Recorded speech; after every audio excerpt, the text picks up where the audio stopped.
in poetry, in art, in work fiction, and in March. So if you'd like to come along that, 6 o'clock, same room, 19th of June. We have on the 25th of June a free conference, which is a joint psychology and sociology conference. It was on prison in America.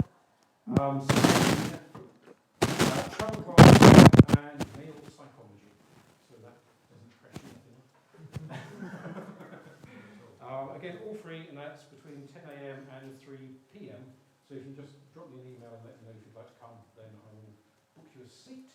And we have a joint festival of history and food. And the speakers will be talking about the British the unpredictable art of creativity, and St.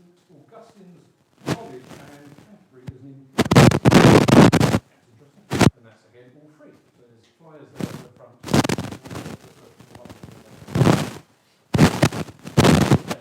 So, to the important thing, our speaker of the day, this is Dr. Rosamund Thomas, who is the founder and director since 1988 of the Centre for Business and Public Sector Ethics, based in Edmunds in Cambridge, an educational charity specialising in business ethics, corporate social responsibility and related subjects.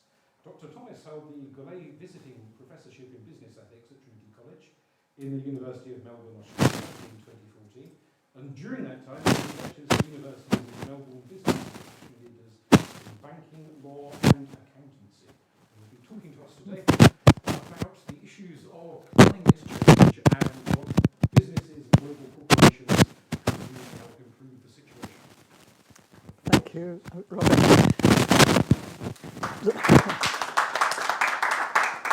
Let me know if this is picking up. Can you hear all right at the back? Yeah. Well, welcome. As it's been said, I'm talking not only about climate change, but about the ethical responsibilities of business companies in the global context.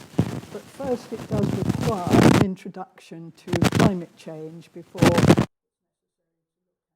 ethical implications. So climate change, as you will know, has now become an emergency. And the UK House of Commons passed a motion in early May to declare climate change an emergency. And it was spurred by Extinction Rebellion, the activist group, but also by the Swedish teenager Greta Thunberg, who really instigated the strike on Friday for school children. So they were striking in Sweden on a Friday to try and get more attention to climate change, but that her campaign has now spread to other countries. So when she was in the UK, she met Michael Gove and Jeremy Corbyn, and then the motion has been passed. Recognition to the emergency of climate change has also been brought to our attention by Sir David Attenborough. As you may have seen some of his television documentaries, the one on the 18th of April this year was entitled Climate Change, The Facts, which was shown on BBC One. And it drew attention really to the manifestations of climate change today, the greater floods, the greater storms, and the extinction of certain species, about which he is very worried because he said, some of the species cannot support the heat waves that are now in existence.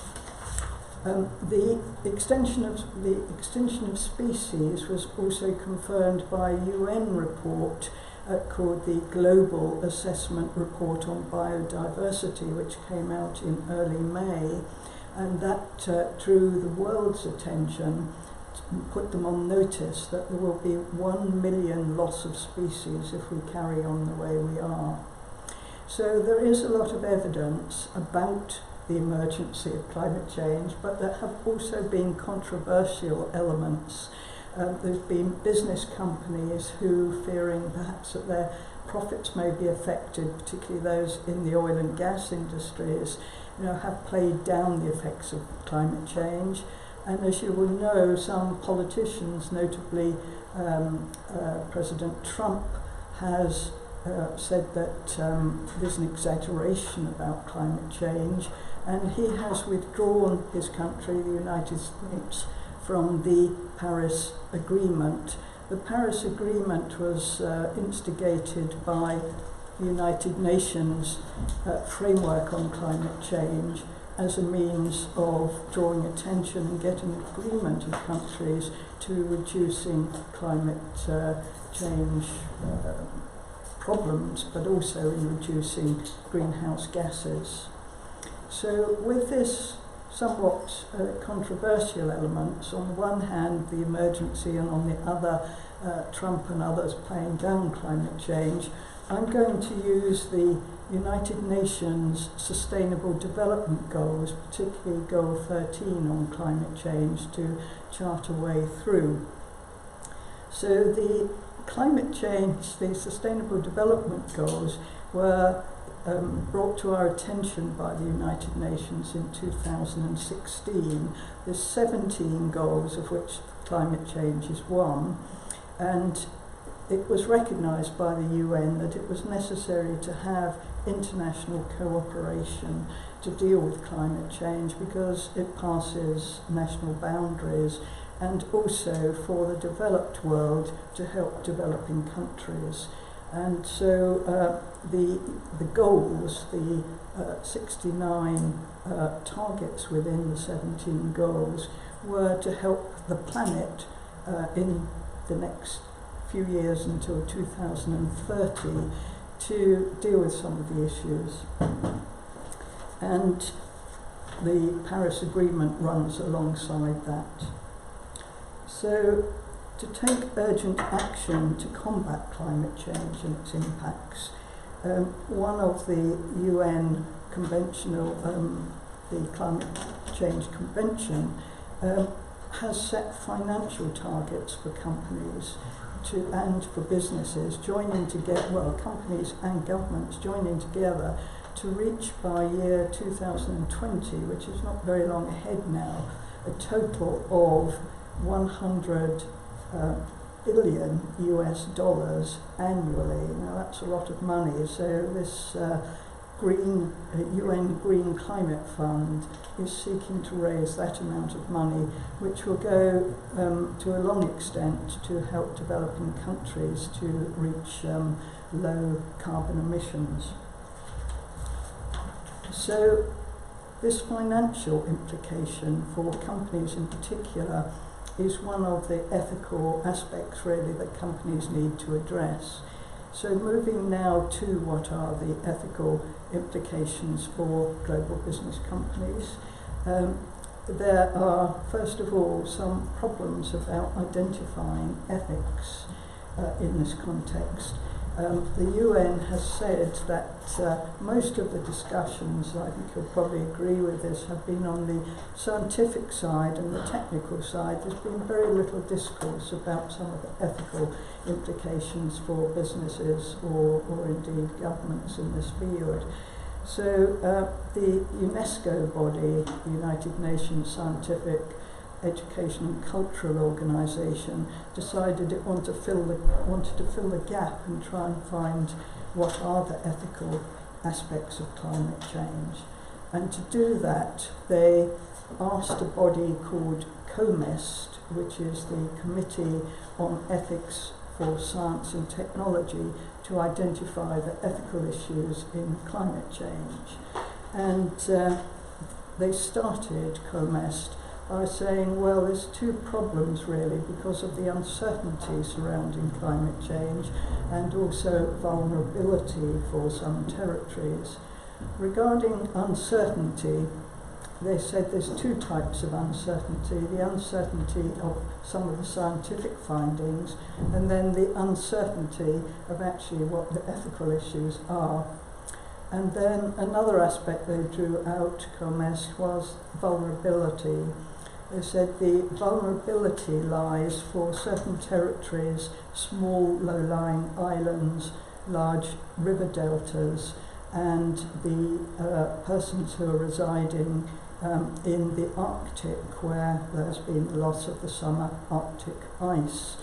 So they're given those constraints, if you like, of vulnerability and uncertainty. We see, and we have seen, the uncertainty in recent years. For example, in the United States in 2017, we had a range of hurricanes, and it was uncertain where Hurricane Irma was going to go. It wasn't clear where it was going to end up. And we have also seen a powerful cyclone in India this May. So certainly vulnerability and uncertainty is present. Nevertheless, COMES did identify ethical issues facing climate change, and those are very pertinent really to read, and Robin has a full paper of mine that he can make available electronically to anybody who wants it, that does give the details about that report. Nevertheless, I decided that I wouldn't use their recommendations or their ethical issues per se, and I'm drawing more attention to some of the financial aspects of ethical responsibilities for companies. But I will identify the three ethical principles that I want to put forward. And one is the ethical principle of financial sacrifice for the common good.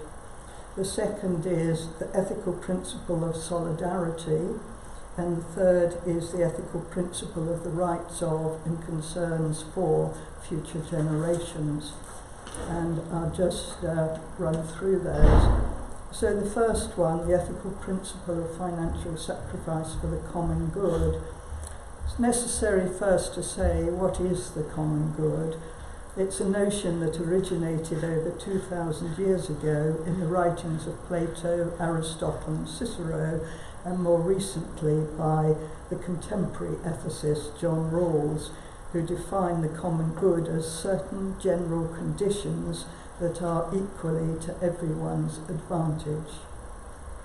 So examples of common goods or parts of common goods are clean air and an unpolluted environment. But the common good does not just happen, it needs to be maintained, it needs to be established and maintained, and requires cooperative efforts, and business companies are among those organisations needed to make sacrifices for the common good. The sort of sacrifices that business companies are needed to make are to reduce their carbon footprint, to invest in low carbon technology, to watch the climate change scientific findings, and perhaps to invest there as well. But in addition, this green fund, the UN Green Climate Fund that I mentioned earlier, which seeks to raise by 2020 this $100 billion, that is for governments and businesses to invest in. So certainly from the business side, they are being expected to pay monies into that fund, although when President Trump withdrew the US from the Paris Agreement, he immediately stopped the US contributions to this UN Green Climate Fund. There are other financial recommendations too by the World Bank and also nationally. The UK had a UN fund for climate change, which was a national one, but it has privatised it since to Macquarie, the Australian bank, so it's a little uncertain as to perhaps what use will be made of that in the private context. So the second ethical principle of solidarity, again, a definition of solidarity is the unity of a group or class which produces or is based on unities of objectives, interests and sympathies. So solidarity refers to the ties in a society that bind people together as one. And the term has been used in sociology, in religion and philosophy.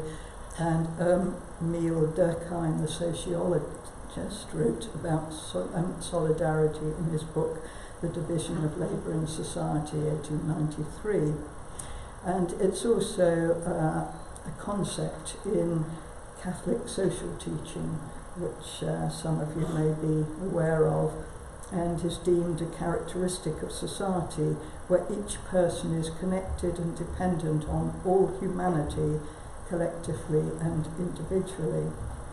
So in the case of business companies, how have they shown solidarity? Some of them have followed the United Nations Caring for Climate initiative, which is intended as a leadership initiative for companies to join who are willing to go ahead and promote their activities, and in general to try and get other companies to care for the climate, to take this leadership role, to help prevent climate change crises by implementing practical solutions and policies and sharing experiences. Signatories to Caring for Climate are from companies in the UK, Denmark, Germany, Portugal, Spain, the US, China, Pakistan and Sri Lanka, to name a few, and they are united in the belief that climate change risks are everybody's concern and everybody's business. But in the US, where President Trump has come out or brought his country out of the Paris Agreement, that doesn't mean that all US companies agree with that. And a group of leading American companies put full-page advertisements in their national newspapers, the New York Times, Washington Post, addressed to President Trump saying, you know, it really is a good idea if we are in the Paris Agreement because we can take this leadership role on behalf of the US. These large corporations signing off these advertisements included Apple, Facebook, Google, Hewlett-Packard, Microsoft and Morgan Stanley, so there were quite a range of different types of companies. Another expression in the US for the Paris Agreement has flourished at state and city levels, where city mayors and state governors have joined the We Are Still In campaign, which business companies in America have also joined. So, we've got these two dimensions now of the US coming out of the Paris Agreement, but a number of companies still working towards those ends. So the third ethical principle of the rights of and concerns for future generations, man-made climate change is not only global, but it's also intergenerational. And if earlier generations exploit the future by taking modest benefits for themselves now, they're likely to pass on potentially catastrophic costs for future generations. Take, for example, greenhouse gas, carbon dioxide. It is difficult to extract carbon dioxide from the atmosphere once it's deposited there, and current CO emissions will have effect at some future time. So, in other words, their effects are time delayed. So, the ethical principle of the rights of and concerns for future generations needs to look at two particular aspects, that of reciprocity and discounting, and I'll refer to both of those. In the case of reciprocity, different generations do not share the same time horizon and cannot influence one another reciprocally. So where in utilitarian thinking and contract theory, if damage is done by a party, the reciprocal right is for the person damaged to be able to claim some sort of compensation. That doesn't apply with future generations, because by the time they want their compensation, we are no longer here. So it's a problem that we need to look at as to how far ahead we consider future generations.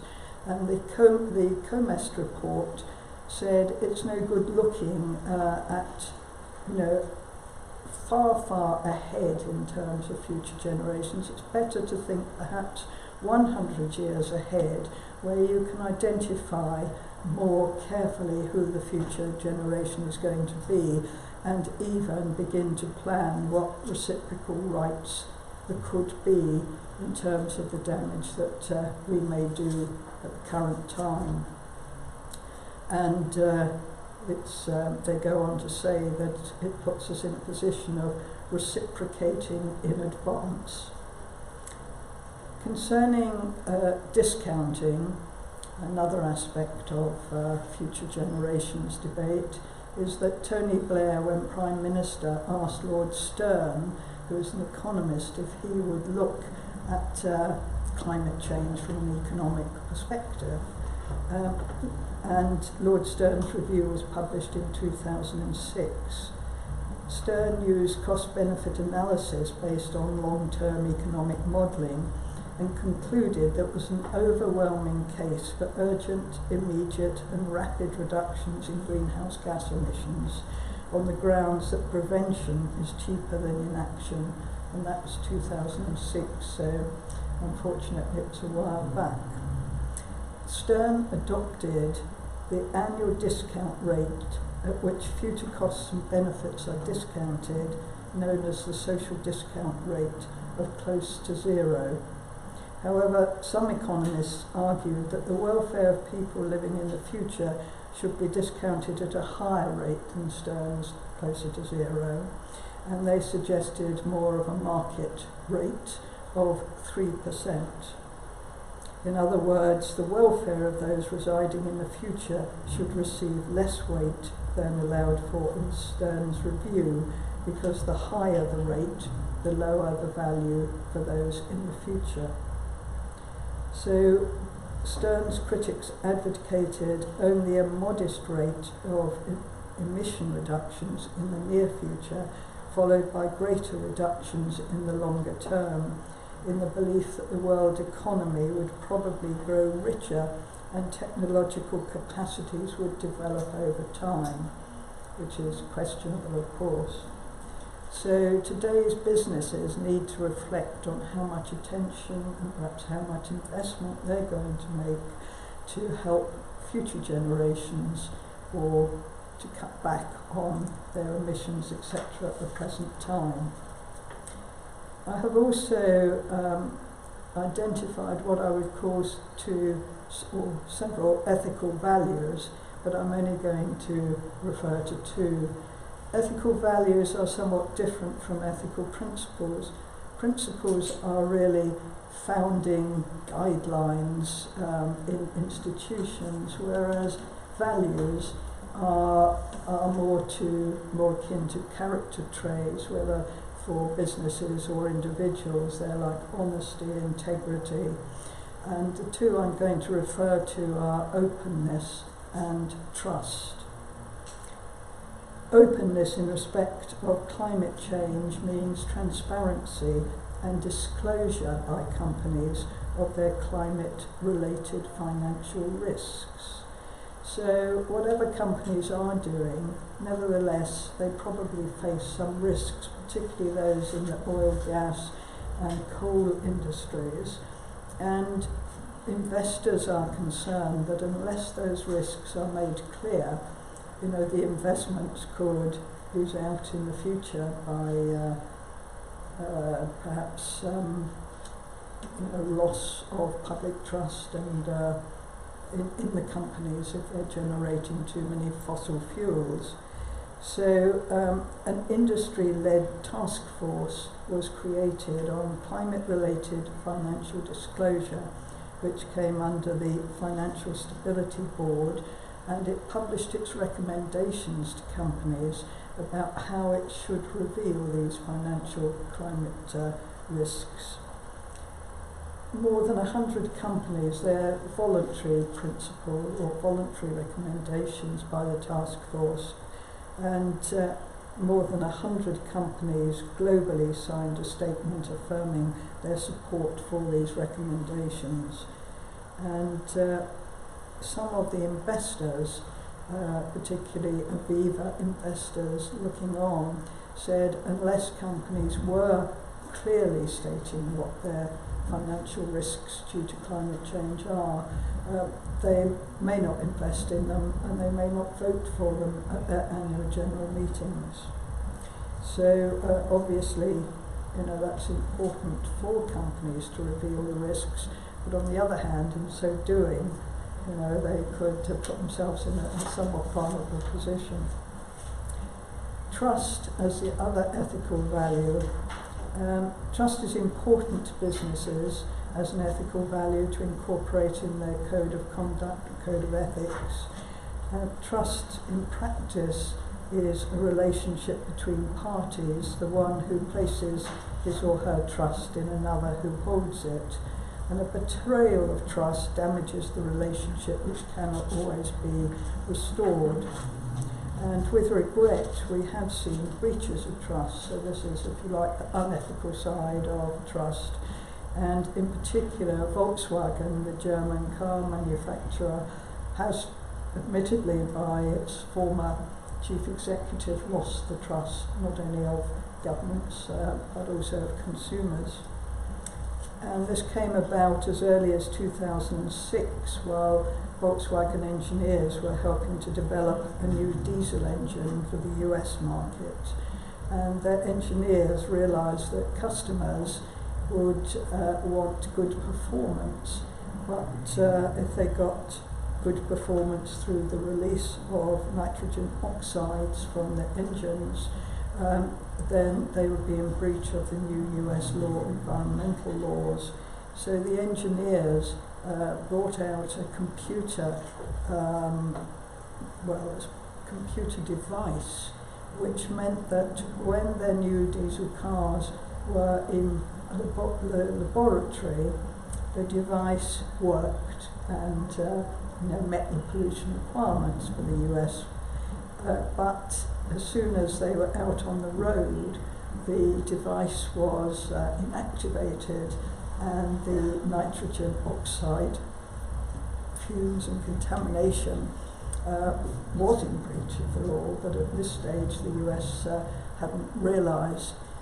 Worse still, Volkswagen actually gave a publicity campaign to say how good its new cars are. But shortly afterwards, sometime afterwards, in 2015, the US Environmental Protection Agency discovered that many Volkswagen cars sold in America were fitted with this so-called defeat device, and the US government demanded Volkswagen to recall thousands of their cars and all the cars produced since 2009. And it was found also that certain other car manufacturers were also polluting more than they should have been, but they weren't necessarily using this computer device that Volkswagen was. So their then CEO, Martin Winterkorn, who's since resigned, said, "We've broken the trust of our customers and the public." And he is now this year just been said to be prosecuted in Germany by prosecutors, but also in the US, although it's not known whether it will go ahead definitely in the US. So the unethical behaviour of some automobile companies, including breaches of trust, have added to the environmental pollution. So to conclude, Lord Stern developed another lecture, or he delivered another lecture 10 years after his report, his review of 2006 at the London School of Economics in October 2016. And he said that the science of climate change is robust, but everything is worse than he had anticipated back in 2006. And he pointed out that he did not agree with increasing this percentage of the social discount rate to 3% to market level, because he said markets do not have ethical dimensions. But he did nevertheless say how good one or two companies have been and other bodies in investing in the UN Climate Fund and other investments. And he pointed to the Swedish National Pension Fund, which up until 2016 had made the biggest low carbon commitment of an institutional investor, which is $3.2 billion in investment funds. And IKEA has also pledged €1 billion on renewable energy and climate change efforts. Certain organisations or certain investors have withdrawn now from fossil fuel investments, and some of the Catholic institutions, perhaps spurred on by the Pope, who spoke out on this matter in 2016, have actually withdrawn their investments in fossil fuels and coal, tar and sands and petroleum in particular. Migration patterns are affected by climate change because when there is this disturbance by floods and storms, of displacing people in countries, then they're either moving to another part within their country or over borders to another country. And it has been estimated that in 2015, 14.7 million people were displaced due to disasters triggered by weather-related hazards, primarily flooding and storms. And then perhaps to remedy a little the damage caused by the car manufacturers, the move towards electric cars is helping, to overcome the pollution that has in the past existed and to a certain extent does exist at the moment. The UK government has vowed that from year 2040, as part of its air quality plan, it's going to scrap diesel and petrol cars, with drivers being allowed to buy only electrically powered cars. So that really concludes my talk, and if you have any questions, please do ask.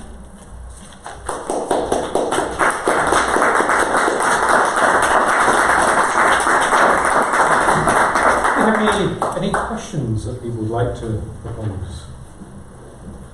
Why is the target for shutting down the purchase of new petrol and diesel vehicles 21 years ahead? Yeah. Isn't that a really feeble target? Well, that's right. Some of the campaigners, Extinction Rebellion, for example, they are calling for government action right across the field of climate change damage, if you like. Policies to be brought forward. Yes, it is a long time ahead. I mean, as I understand it, correct me if I've got this wrong, but that is for preventing by changing the law purchase of new ones. Yes, that's right. not phasing them all out. Well, I think we've got electric vehicles in production now. Yeah. All the major manufacturers are working fiendishly, they'd have us believe, on this. So really 21 years, it's absurd. You're not trying. That could change, I think, with pressure groups, but also, as you say, with the fact that the manufacturers are bringing them forward. We've got the hybrid ones, where you can move from electric to petrol. But I think it's also, we've got to have these places where you can plug in and get the electricity. Yes. And I mean, in rural places, A massive it's going project, to, it's surely doable in 10 years. Yes, so that brings us to 2030, which is the date really for the United Nations Sustainable Development Goals to be reached by, which include climate change. Yes, it needs campaigners to take that up with the government, doesn't it? Whichever government there is at the moment. The whole concept of business and ethics is debatable to start with. But if you've got the corporate business model, it depends on growth, constant growth. And is that being addressed? Because as we've seen, that the levels of carbon emissions have increased hugely in the last 30 years. Yes, that's right. And it's all based on growth. And is the business sector prepared, or even to consider that growth may not be an option? Because as we stand now, as soon as businesses or the financial sector talk about anything opposite to growth, you never have a level of sustainability. You have this panic button of stagnation, and they've got to get away from that concept that it's got something to be frightened of, because we cannot keep producing and using the resources we have now at the level, and therefore there's got to be a levelling off so that we're sustainable rather than this increased growth. Even with cars,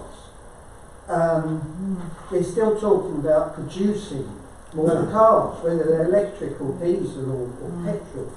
The actual process of production is hugely consumptive of natural resources.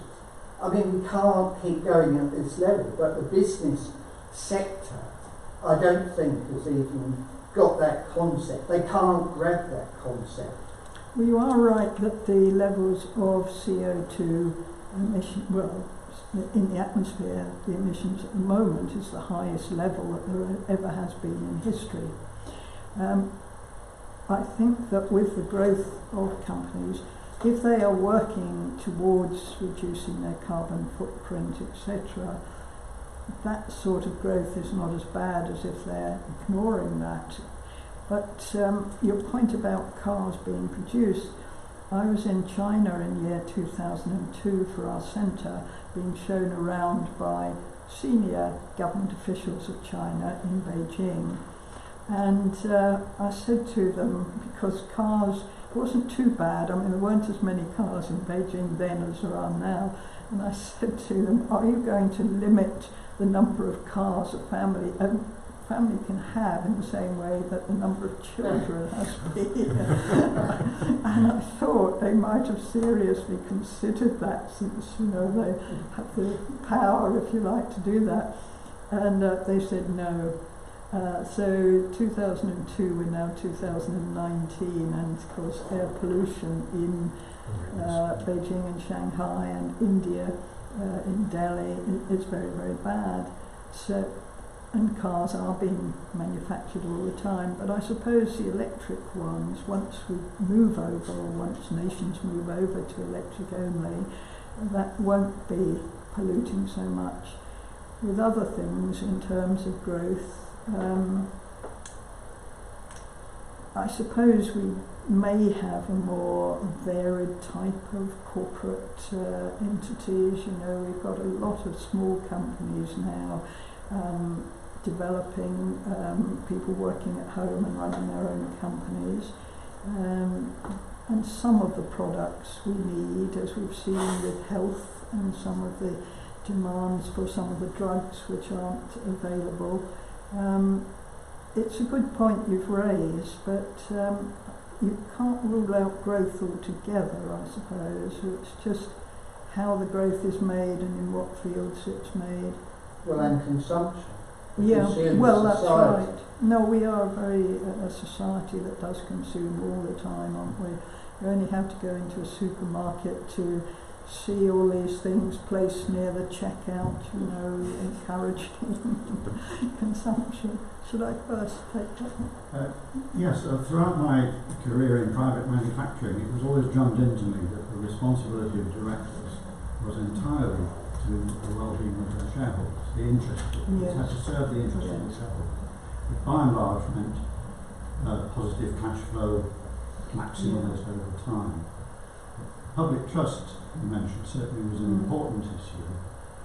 But it doesn't seem to me likely that companies will spontaneously act in the common good unless there is legislation. It was legislation that changed our behaviour, by and large. The Volkswagen case only arose because of legislation. Well, that has changed now that we've got more attention to corporate social responsibility, where shareholders are one of a number of stakeholders, as the term now has moved really from sole shareholders to stakeholders, which includes the staff in the company, members of the public or customers and so on. And there is some legislation in the Companies Act of the UK where directors have to show what they're doing in a number of areas that we might call ethical really. For example, how many women they're employing, the different price, what they're paying men and women as staff, how many women they've got on the board, but also what they are doing on the environmental side. So they have to disclose in the UK Companies Act, in the Directors' Report, what they are doing for environmental and social issues. So we have moved a little. Whether we've moved enough and whether you can actually understand that part of the Directors' Report with all the other material that goes in the Directors' Report. But there has been a certain move. Yes. Did you do another word? I'm just going to chip in again that we can talk about growth in economic terms, and the business will think of growth in those terms: more revenue, more profitability, better return, and so on. But as a society, we can grow sort of collectively in other ways. If air pollution is reduced, and because of that we're all a bit healthier, that's a growth in quality of life, growth in our environment. If we can have enough material goods by working fewer hours, because automation has given us some overall productivity benefits, and that's enabled that, then that's a kind of growth. And somehow,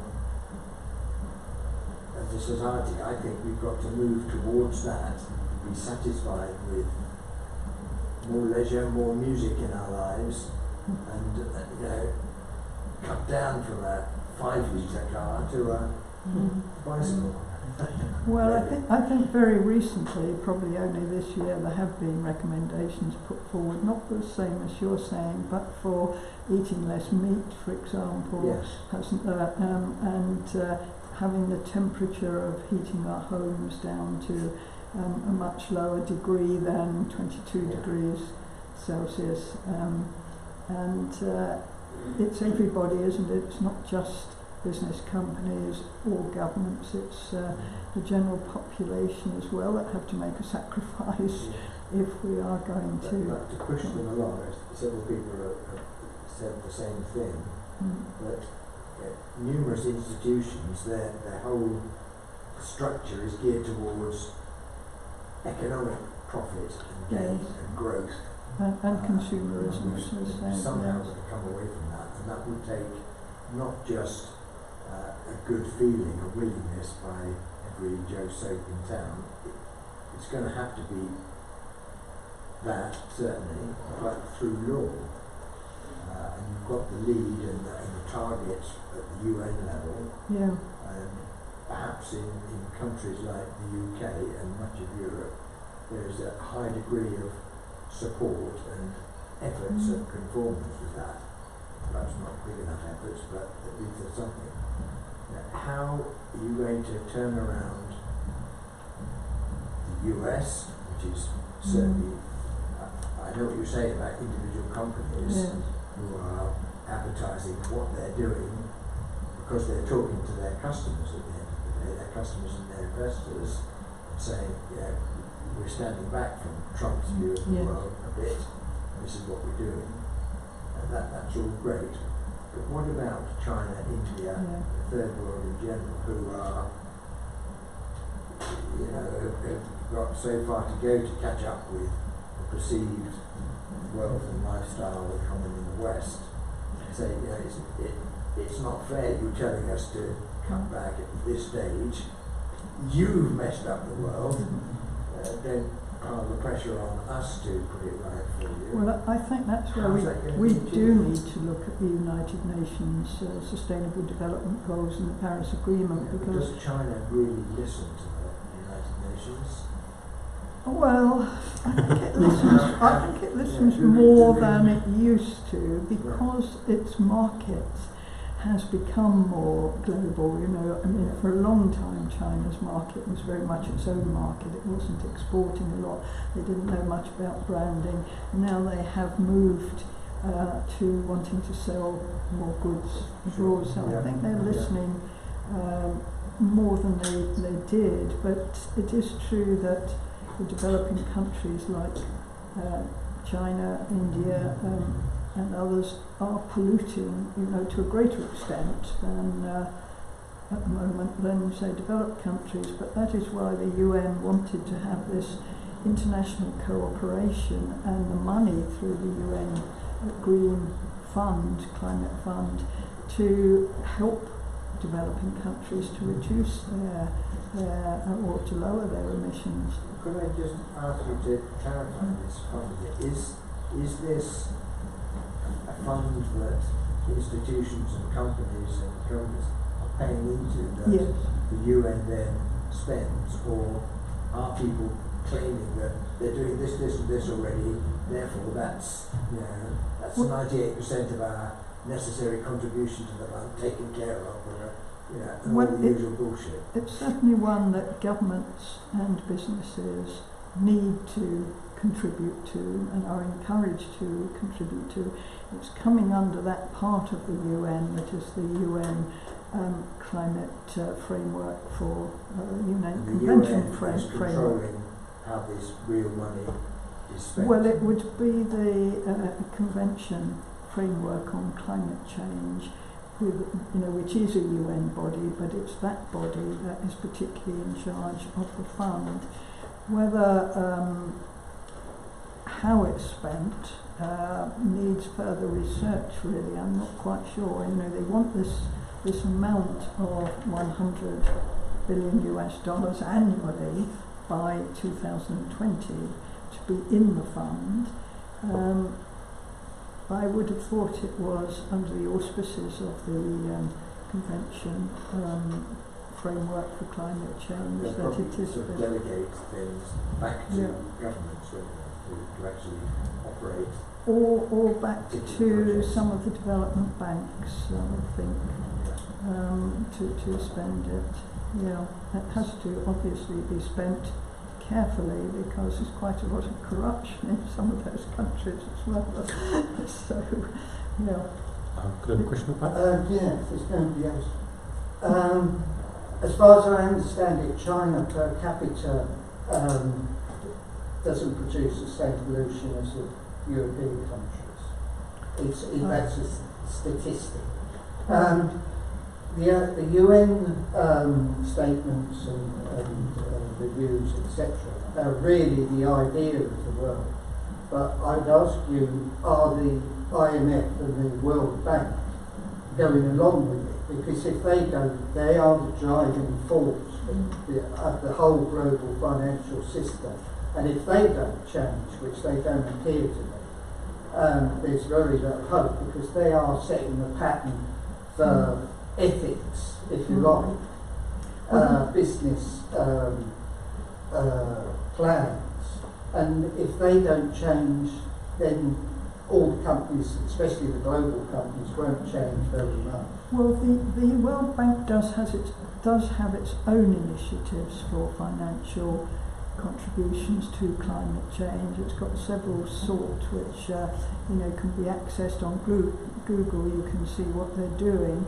So while whether it's contributing to the $100 billion annually, I think it's more likely that it's got its own fund and it's doing its own thing, but it is nevertheless making a contribution, as you say, economically to have the money for developing countries and the West to improve their climate change But situation. if they're still their business model for lending money to countries, yeah. if that doesn't change, then Yes. the actual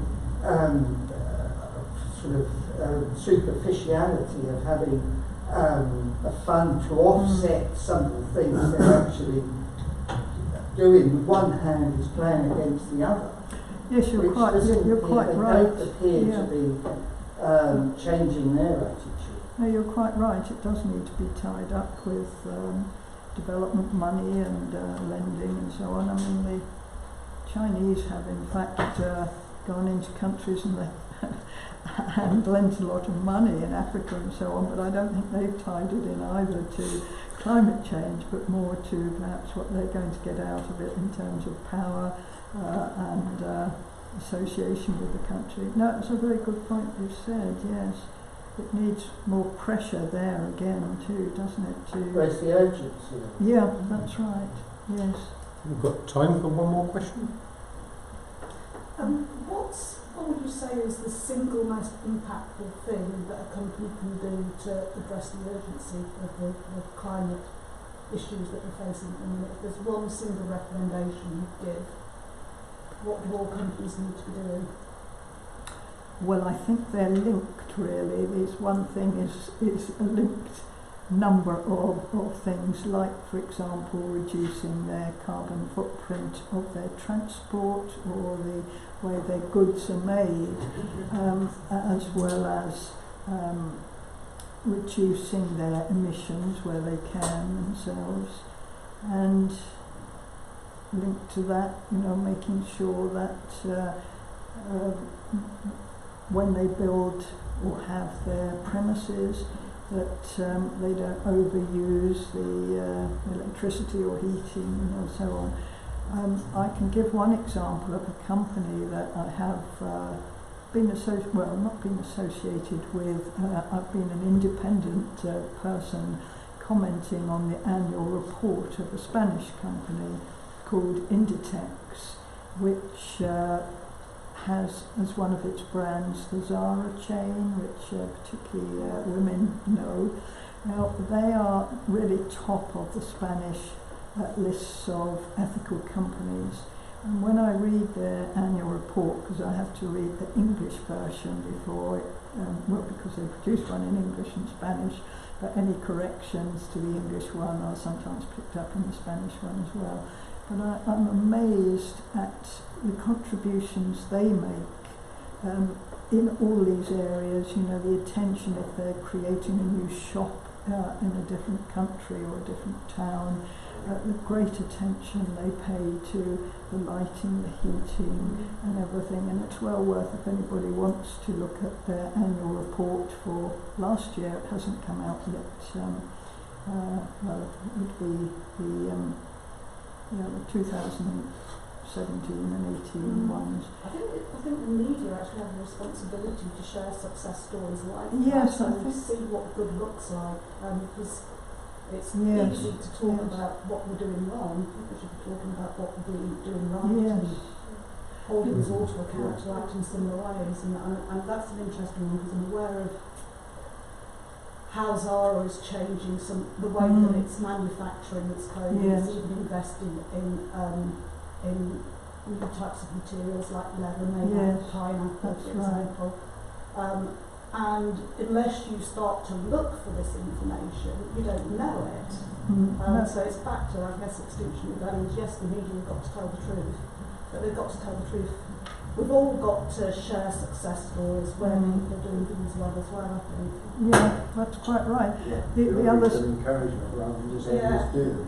The other slight difficulty, in a sense, with Inditex is, being a Spanish company, it's well known by its group name, Inditex in Yes. Spain. It's not really known No, I so didn't- well by yeah, that. I didn't know that brand name. In the UK, it's known by the individual brands, particularly the Zara Yeah. brand. And maybe when I have to submit my comments on their report later in June, it'd be worth making that point. But certainly, I'm really astounded by the effort they put in, and I think their chairman was given a Harvard University award last year for the efforts, but as you say, there wasn't a great deal of publicity, not in this country anyway, either to that award as a leading businessman. I think you could argue that we shouldn't be encouraging people to buy more and more clothes anyway, and the fashion, the whole thing of it, the whole production, the whole growth and changing clothes all the But time. it isn't Primark. I mean, I think what you're saying can apply to Primark. It's a throwaway one, isn't it? I think Inditex, does think through these things, and it's certainly not clothes that you throw away. They are more expensive, and they do a great deal in also in looking at the conditions of factories overseas and sending social auditors out to make sure that child labour is not used. And they also do spend a lot of money whenever there is a crisis, whether it's the burning of a clothes factory in Bangladesh, to which they sent a huge amount of money, or whether it's simply relief where there's been a bad storm and so on. They do put a great deal of money in it. But that's why I think they're number one on the ethical front in Spain. But there's not enough companies that really give that attention and investment to these improvements. Good. On that note of more publicity for the ones that are doing it well, thank you.